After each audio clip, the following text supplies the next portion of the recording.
to comment on it, but I can comment generally on the AFCTA. I think it's a wonderful initiative, and I commend the African Union and the president of Niger and other presidents across Africa who have found this necessary and important at a time like this. The truth is, in the 21st century, Africa must trade amongst itself. And I know some people say we don't have enough to trade amongst ourselves, but let's start that journey and let the need, drive also the desire by our people to scale up. I speak as first an African private sector person who have businesses, and what you see opportunities, what you do, at times you prepare in anticipation of opportunities happening. At times you don't prepare and they happen, and you capacitize and recalibrate to take advantage of it. African businesses will respond positively to this. And also, I speak as the founder of Tony Elumelu Foundation, which believes in the power of entrepreneurship in developing our continent in the 21st century, who believes that no one but us will develop Africa. And we, through the intervention of Tony Elumelu Foundation, supported about 7,000 young African entrepreneurs, and I see sheer strong determination among these entrepreneurs. I think they can do a lot more if the enabling environment is provided. I think they can do enough more if all of us support them. So when you create markets and opportunities like this, what it does is it galvanizes, it creates a burning desire in all of us to take advantage of this. And these young Africans will succeed. And what I say to African Union leaders and also to Friends of Africa and other endowed Africans is that we must prioritize our young ones. We must support them. We must help to economically empower them, because that is the only way we can deal with the issue of migration. That's the only way we can deal with the issue of joblessness. That's the only way we can deal with the issue of poverty. And that is the only way we can deal with the issue of security and terrorism.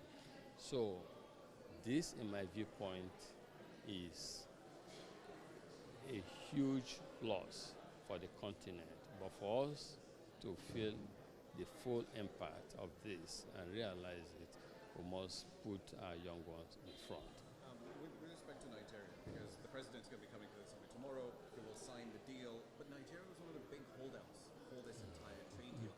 Help our viewers understand what are Nigeria's concerns ahead of this. Indeed, I think that it's good that some other countries came forward to sign, but you also must understand the context of Nigeria. Nigeria is a huge market. Nigeria is the biggest economy in Africa, and Nigeria has a huge population, about 200 million people. I think our leadership, our president, our political leadership, wanted to carry people along internally. There's no point in signing a treaty or an agreement that is rejected by people internally. And I think the right thing is to mobilize people. And so look at Nigeria. Initially, some trade associations like labor unions, manufacturing associations were against it. Today, have you read what they are saying? They are supporting it. They're saying this is what we need to industrialize or we need to develop. Why did this happen? Because government listened, calmed down and said, let's socialize. Let's get everyone on board to discuss this. And at the end of the day, everyone is on the same page. And when it is signed tomorrow by Nigeria, you see that internal mobilization has already occurred. And this is a difference. And I think, in fact, the world should, or Africans should recognize and appreciate what happened. Because it's still signed, it's still going to be signed within the time frame specified. And with the full support of 200 million people saying, yes, we need it, and not like the president signed it and is trying to impose it on them.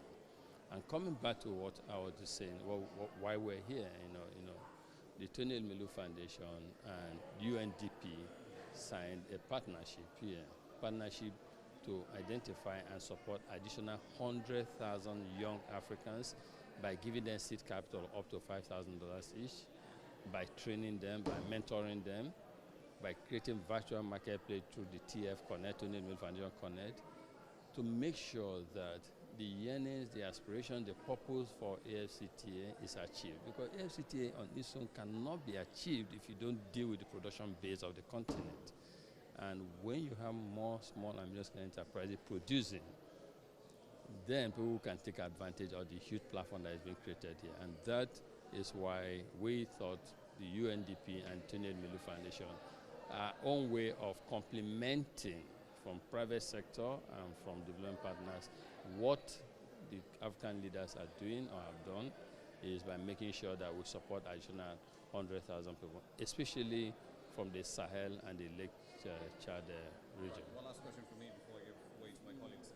Payments infrastructure. Because part of the problem with African trade is always that we're paying for goods from other countries with a third-party currency. Fantastic. I'll buy oil from Nigeria, I pay for it in US You're dollars, very informed. right? Instead of the Naira or the Kenyan shilling. How do we fix that problem? Because the currency losses are often a huge impediment. It is. To local trade. Currency losses can actually affect free trade. And that's why I commend institutions like the AFRESIM and United Bank for Africa. And coincidentally, I'm also the chairman of United Bank for Africa. These two institutions are working together to see how we can improve the payment infrastructure, platform, and system to support intra-Africa trade. And not just intra-Africa trade, everything we do intra-Africa to make sure we, through first amongst local currencies and within the country, should be able to settle trade and transactions. And intra-Africa also be able to settle. UBA operates in 20 African countries, about 1,000 branches across these countries. And UBA is the only African bank that operates in the United States of America and New York. So through New York and the countries who operate in Africa and working with AFRESIM, we're building the strong capacity and capability to support trade across Africa, and more importantly, support small and medium-scale enterprise. Because I keep talking about small and medium-scale enterprise because these guys are the engine of growth for every continent, every economy. We can't achieve economic development or poverty alleviation or jobs, job creation in Africa, or stemming security issues or migration issues if we do not deal with the issue of small and medium-scale enterprises by supporting them, empowering them economically, providing seed capital for them, providing second-stage funding for them, providing the right economic policies and environment that are conducive for them to succeed. Continents and nations that prioritize their people, their young ones in particular, make progress in life. And that, I think, African Union is coming to accept, and I dedicate to me what is happening here to the African young ones. Just one last question because you said already, you are presented now in Africa as an example of success. What can be your advice for our youth? Oh, that's such a great question to ask. Advice for our youth. A couple of points. First is that our youth should be hardworking.